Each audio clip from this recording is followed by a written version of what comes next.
Hey, I'm back. In this video, we're going to talk about the heart in relationship to nutritional deficiencies.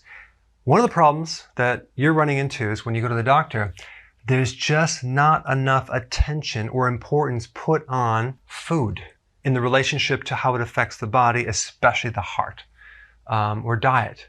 They just don't put attention on that. It's not emphasized enough. But the heart is one of the main muscles of the body that responds to nutrition more than anything else very quickly, okay?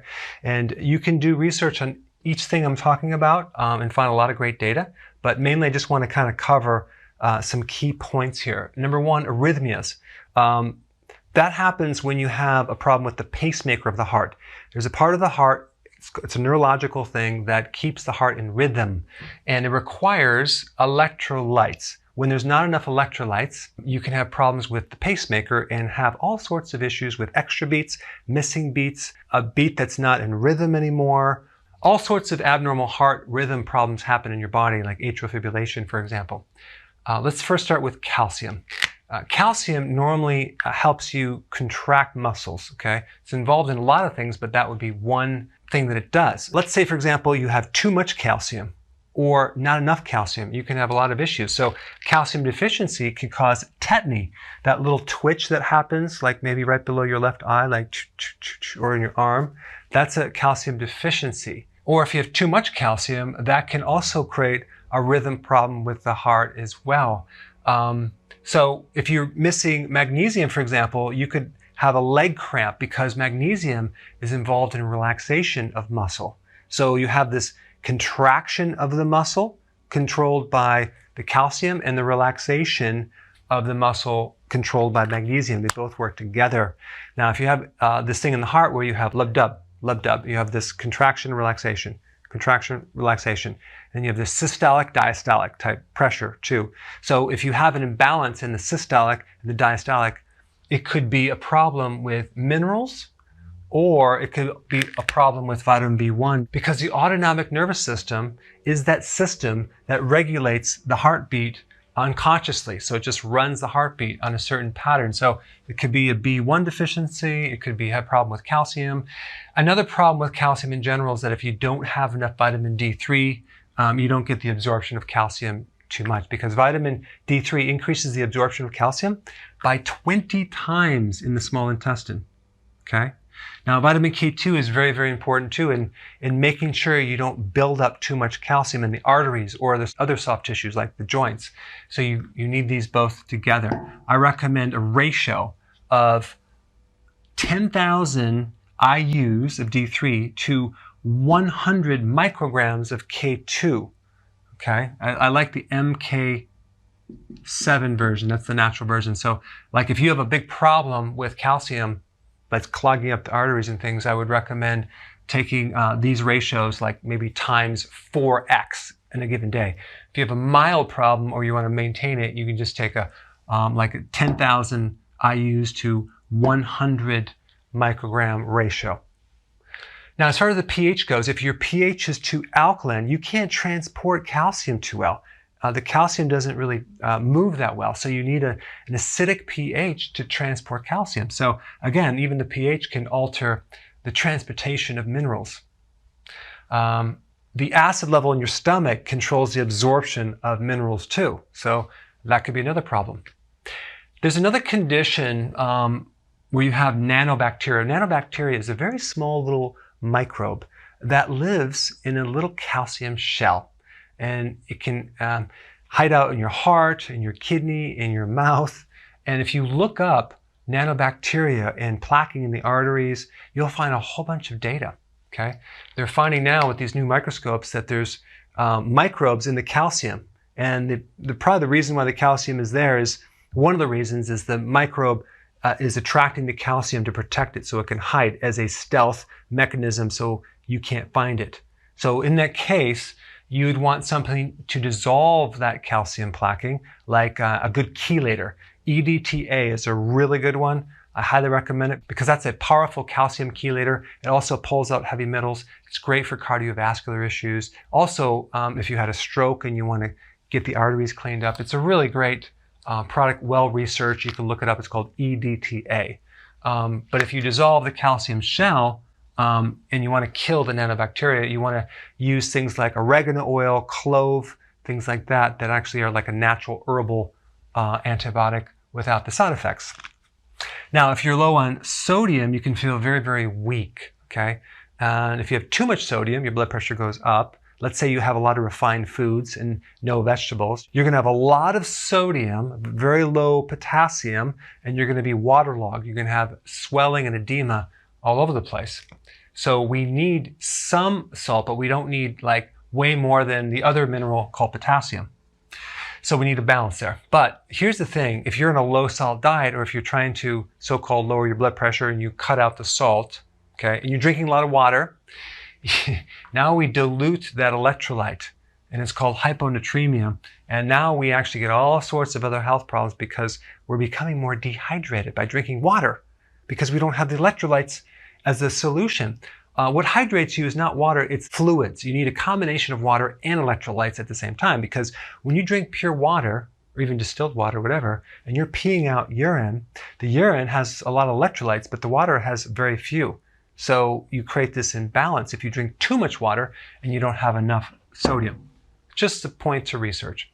Magnesium is very, very important in preventing muscle cramps. It's also important in helping you relax. It's important in key enzymes to help in probably 600 different chemical reactions in the body. You get a lot of magnesium in chlorophyll, which happens to be the green in the plants, the vegetables that you're consuming, which I'm assuming that you're consuming at least 7 cups a day. You're going to get enough magnesium from that.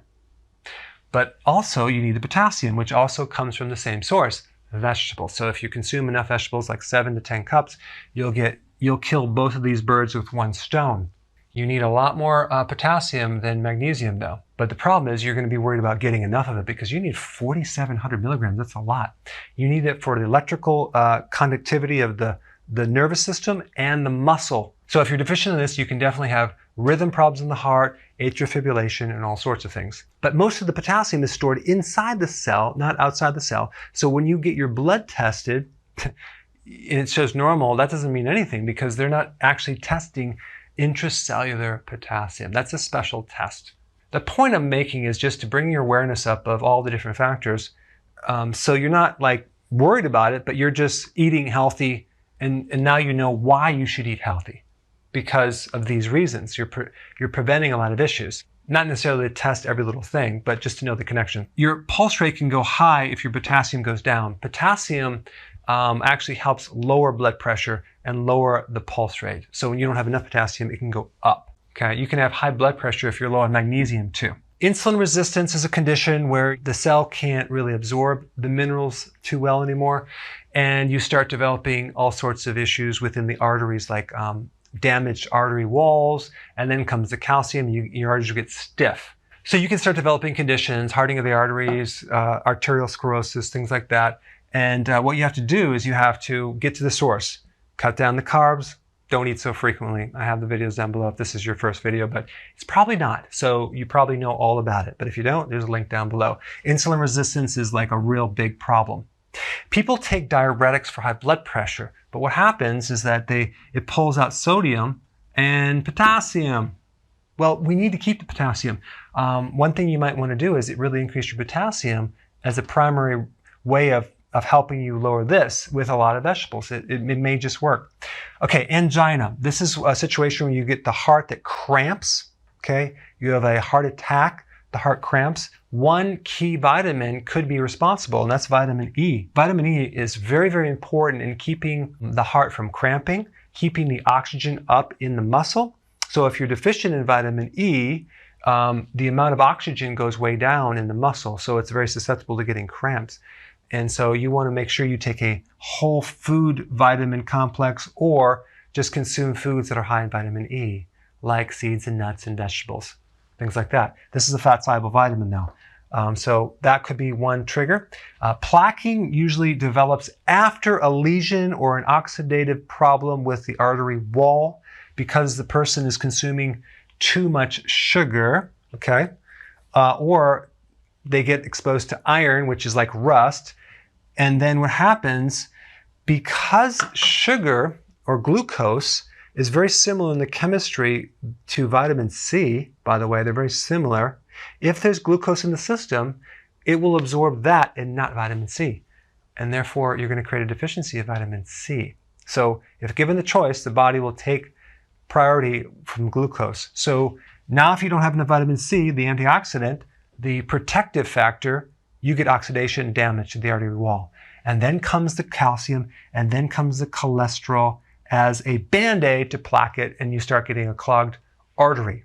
Heart attacks, for example, a lot of times they can occur during stress events because the adrenal triggers them. The adrenal hormone called adrenaline, which is produced by the inside of the adrenal, has one function of vasodilating the coronary artery. That's the main blood supply to the heart itself, okay?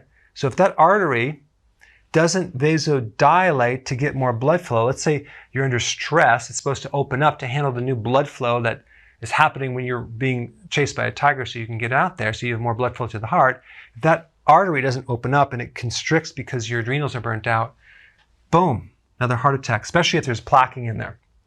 So there's a lot of crossover here.